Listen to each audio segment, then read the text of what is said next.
Shalom and greetings from Jerusalem, and a happy feast of Passover to all of our Jewish viewers. Happy feast, I suppose Good Friday is about to take place tomorrow, so ahead of time to all of our Christian viewers around the world. Today we are going to focus on the latest developments, of course, with regard to the war raging between the Ayatollah regime in Iran and the joint U.S.-Israel militaries, Operation Epic Fury in the American version, Operation Roaring Lion in the Israeli one. But before we discuss the latest in detail, let's introduce our experts for today, to include Brigadier General in Reserve Relik Shafir, who is a former Israeli Air Force commander and a fighter pilot, among others. It's great to have you with us, General. Thank you. Next to him, we have retired Brigadier General Mark Kimmet, formerly an Assistant Secretary of State for Political Military Affairs, Under Secretary of Defense for the Middle East, and last but certainly not least, and also very relevant, a senior CENTCOM officer for many, many years. It's great to have both of you with us today. And I'd like to start with a very brief, if I may, request from both of you.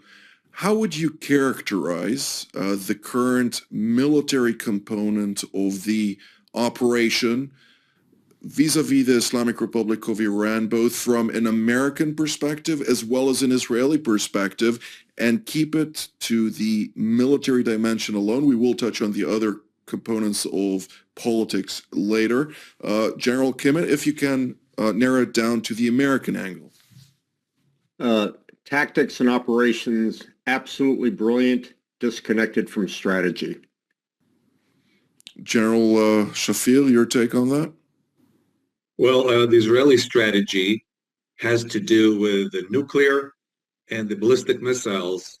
At least the ballistic missiles had been an astounding success, intelligence-wise, operational-wise, and the number of the chain of the events that produce ballistic missiles has been extraordinary. Thank you, General Shafir. Now, General Kimmet, I do agree with you that tactically, it's been going brilliant, and the degradation of military capabilities of the RGC and the Basij and other components of the Ayatollah regime have been unprecedented on any military scale. But to your point, and I'd like to ask you, how can you take those tactical achievements and now translate them into a strategic victory? And we'll take this approach from a Clausewitzian perspective of this military engagement, namely Operation Epic Fury, is merely the extension of a political dimension with the aim of compelling the Ayatollah regime to succumb to American will. Well, to see your Clausewitz and come back at you with Clausewitz, I'd say one of the most important comments that he had was, the war must not be alien to its nature. And the fact remains, we are in many ways practicing the Vietnam body count fallacy, that somehow the more you kill, the closer we are to peace. We have been running a brilliant, brilliant Air Force campaign. Nobody can argue about that.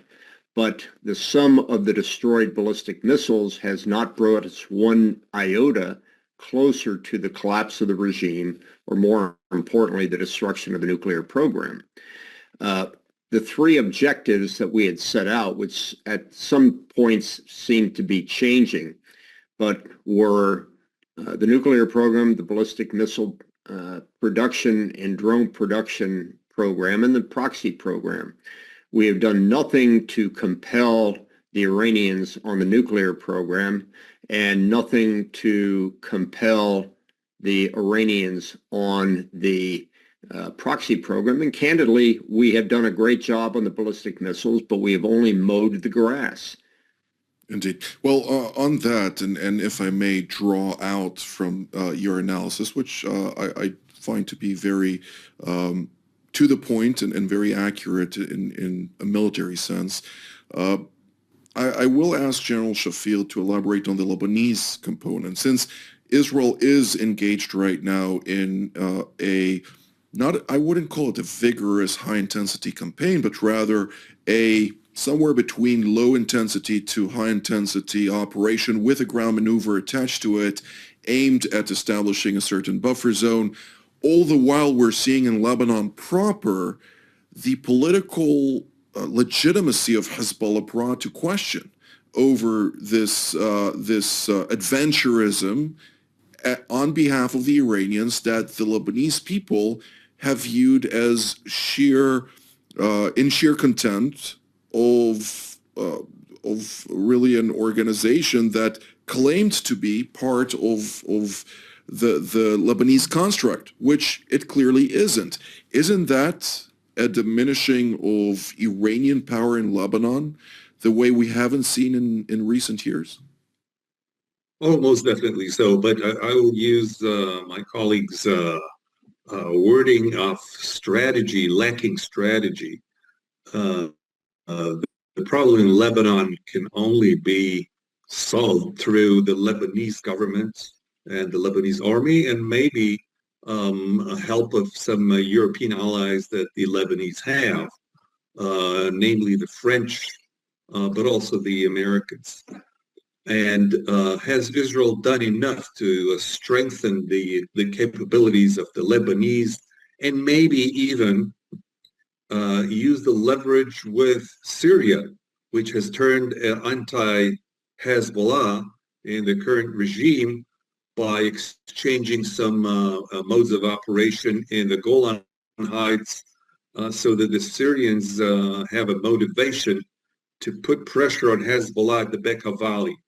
These would have been, and maybe there are things under the table that we don't know, but these would have been steps that have a strategy behind them, rather than actually wait for Iran to fall and then see what happens with Hezbollah, which is the current operational mode that Israel is taking in Lebanon.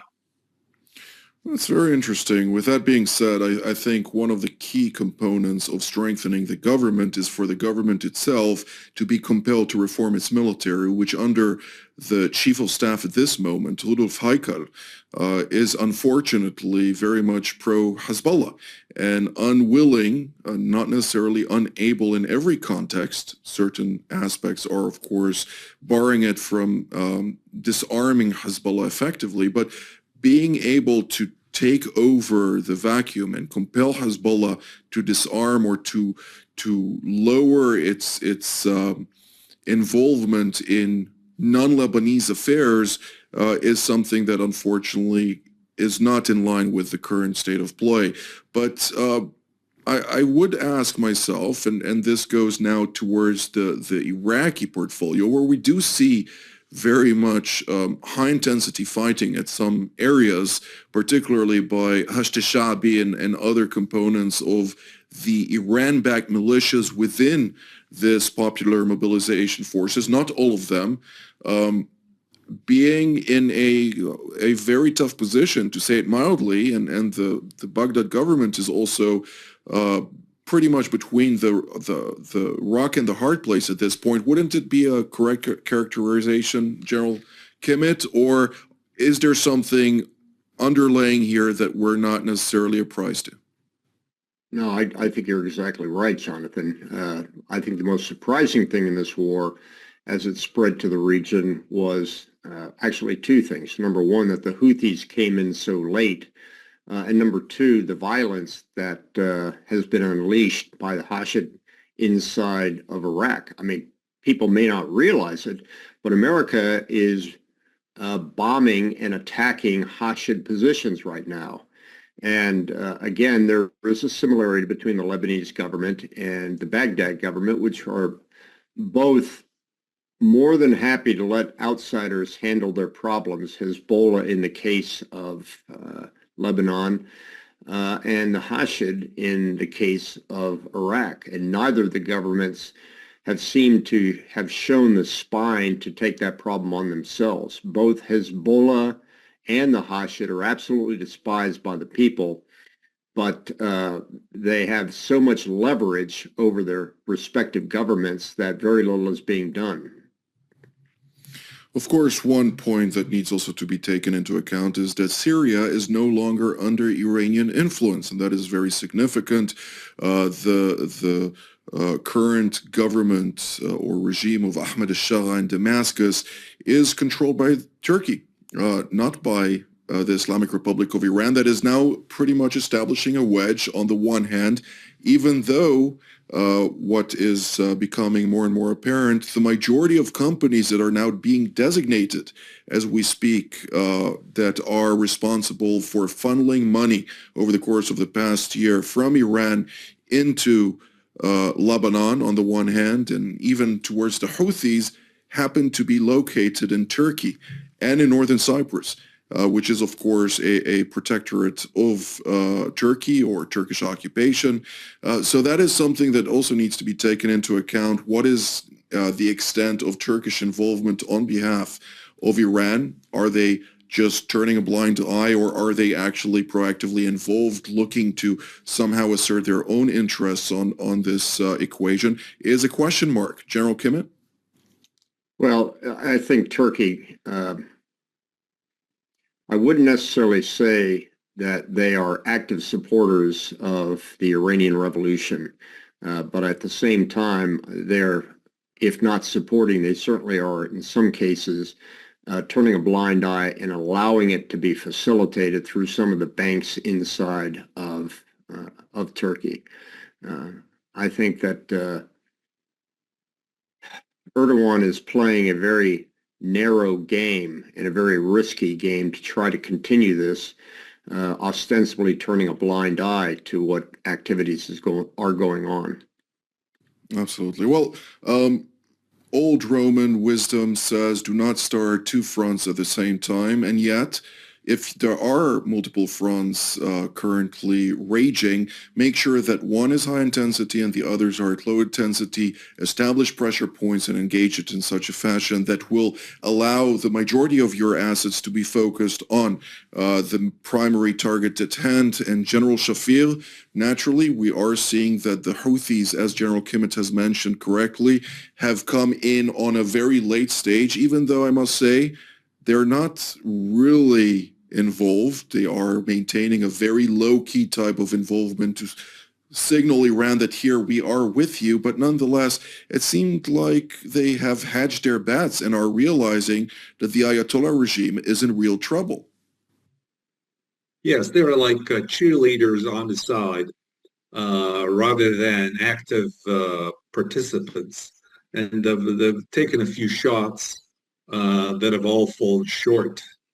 I think with one drone that was shot as well. So I think they've learned their lesson, and they are looking at their cards, and these are diminishing, and they have diminishing returns, because if within a couple of weeks there is a ceasefire and Iran agrees to limit their proxy support, and actually are also financially quite broke, especially if some of the power plants are hit, then Hezbollah and the Houthis will not have the support that they used to have, and they will be limited financially as well. So they are looking at the day after, which is quite a gloom in the sense that what's going to happen to them tomorrow?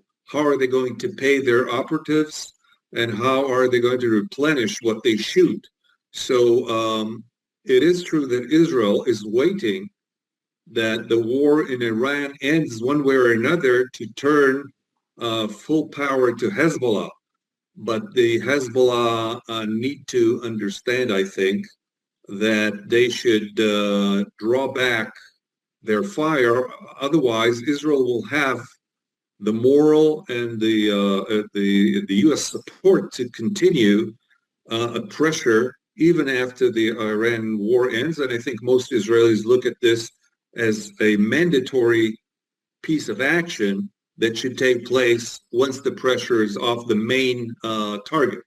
So I think Hezbollah in this case will have a hard time, and the Houthis just don't want to play the game. They do whatever they need to get some marks on their cards, and that's it. I think Hezbollah has miscalculated here severely when it decided to join the war on March 2nd.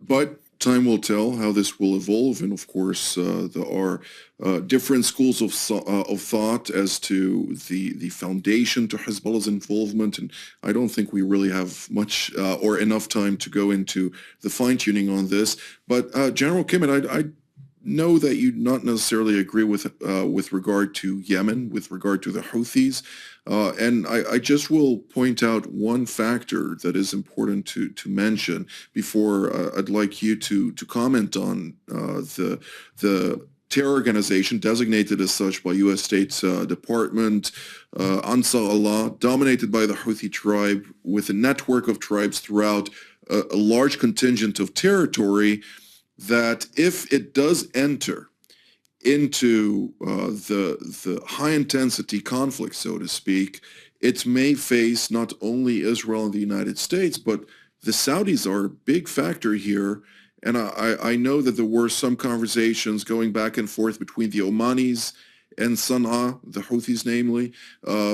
Those conversations have led to a more mellow type of involvement, but nonetheless, it could flare up to other proportions in the event that certain developments occur. What are those developments is yet again a question mark. Yeah, Jonathan, there's also concern that the Houthis are simply keeping their powder dry. They don't have a lot of they don't have the inventories that they had before.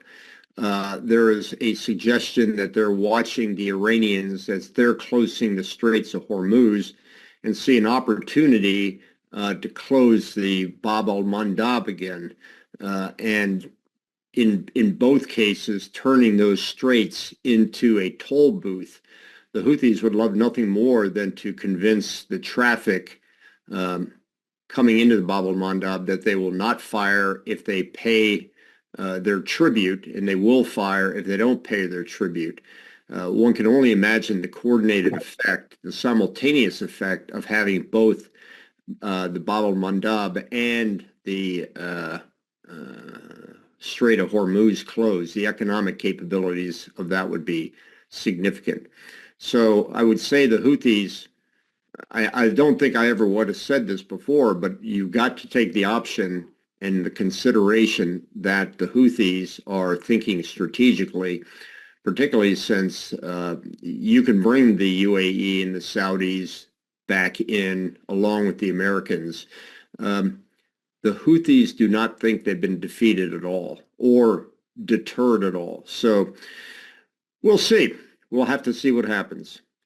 That is a question mark, since Abdel Malik al-Houthi is a rational actor. Naturally, America is familiar with him from years ago. I think it was the early 2000s when they were helping the United States in the war against al-Qaeda. That was far more recent than that. More recent than that. Well, I stand corrected. But when taking that into the equation, I also think that it's a very important point that you just made with regard to the quantities of munitions and various ordnance that they have at their disposal, since there were quite the significant changes made to the humanitarian aid entering into Yemen, into Houthi-controlled areas from Djibouti, which were in the past utilized by the Iranians with their shadow fleet entering there and then transiting into those territories. These are now scrutinized through and through by U.S. NAVCENT and U.S. Central Command. So there is a lot of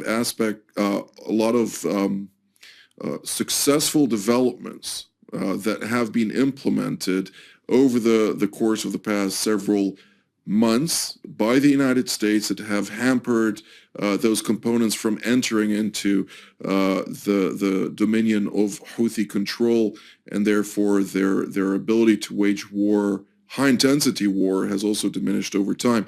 But General Shafir, I'd like to redirect our attention to the Islamic Republic of Iran, since the Israel Air Force, I mean, it's been working day and night with hundreds of aircraft utilized into theater, working in close cooperation with U.S. Central Command.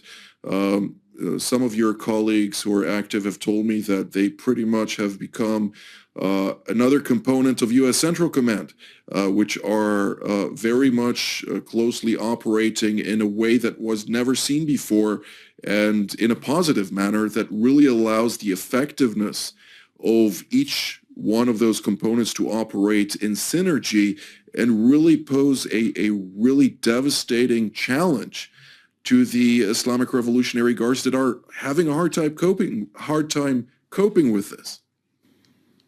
Yes, this has very closely knit intelligence scheme that works between the U.S. Central Command and the Israeli intelligence in actually designating the right targets and the central points where the pilots are actually delivering the ordnance in almost real-time intelligence. You can have airplanes up in the air close to the targets that are getting real-time targeting to within 2-3 meters, and are being able to deliver those that ordnance in such a close circle that from the moment a target is detected until the munition lands, it's a question of minutes rather than hours or days that used to be in the previous type of warfare. So this is closely knit. That is not to say that the airplanes are flying together. We're talking about the intelligence, the targeting, and then the delivery of ordnance. And I should also add the refueling capabilities that the U.S. had brought to the area allow a longer duration of the fighters overhead. So this is really a very successful cooperation that comes after years of working together and learning each other's ups and downs or capabilities. And I think this really, we have to take our hats off the Air Force commander and the pilots that are flying much longer missions at a greater turnaround than we've ever seen before. So this is my analysis of that particular one.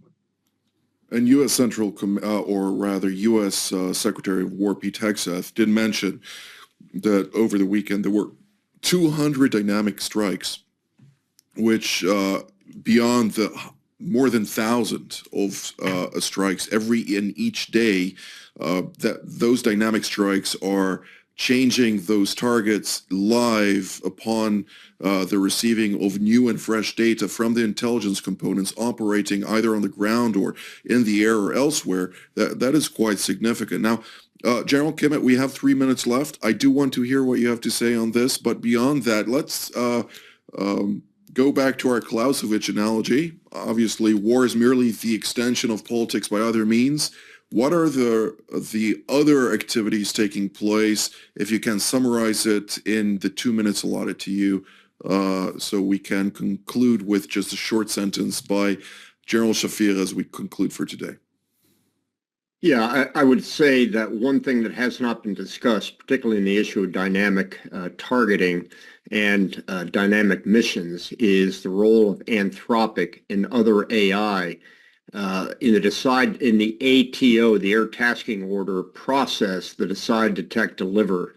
The deliver and the assessment has been reduced in time exponentially to the point where all that stuff where the guys used to have to pore over photographs, pore over information, collate the information, get the decisions.